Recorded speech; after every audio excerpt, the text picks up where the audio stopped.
We're going to have a go now at trying things out ourselves. We're going to look at physically doing things together, so you can do them at home, at school, in the environment where you happen to be in, to get a feel of what is going on with our senses. So here I have my willing volunteer. So the first one we're going to look at is our tactile system. Now we've put gloves here on Samuel, and just see what it's like to do your buttons with gloves on. So Samuel's doing very well here with actually doing his buttons, but it's still taking him longer than he would. You can imagine if the buttons were bigger or if the gloves were thicker, he could be getting quite frustrated with this because he couldn't do it.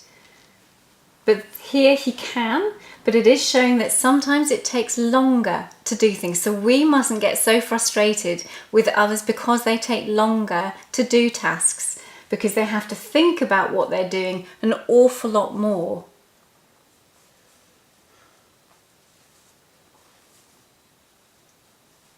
And it's much harder when you can't see what you're doing. You're having to be reliant on your tactile receptors, here in particular,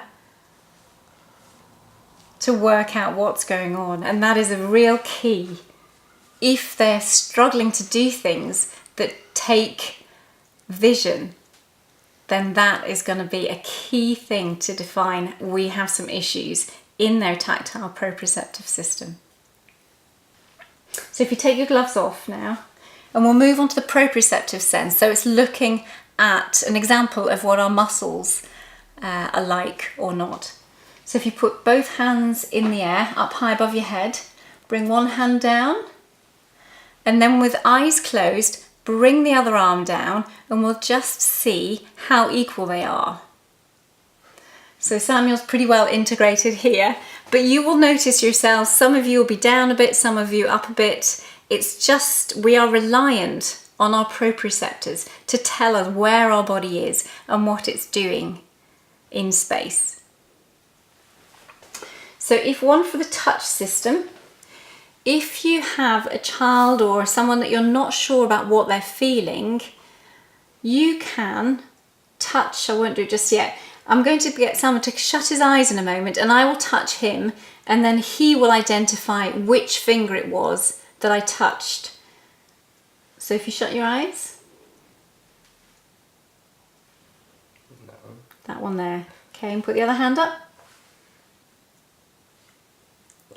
That one there. Okay, so just use light pressure when you're doing it, because you don't want to go deep, unless obviously they have, tactile issues. But just try and do light touch, because that's just what we're trying to activate at the moment. So for some children also who have handwriting, I have done these with various children, and I've touched them here, and when it's come to their turn to pointing, they have just touched their wrist or an other part of their hand, and then we wonder why we've got issues with handwriting.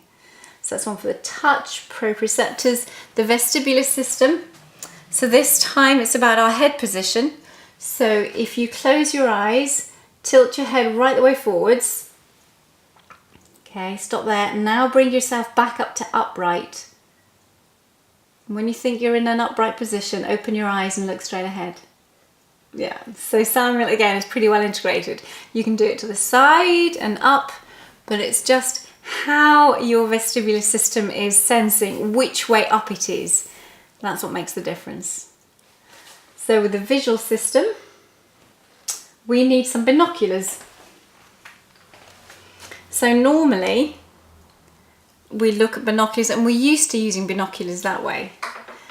But I would say have a go. I won't ask Samuel to do it here, except turn the binoculars around, and he's just going to stay in position, but you can walk around the place and have a look at how awkward you are, what it's like to try and step over things, go around things. Do you bump into things? Are you awkward? Are you clumsy?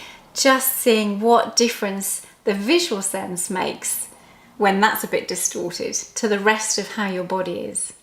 So they're just some flavours, just some fun things to have a go at to get a real sense of what's going on with our senses.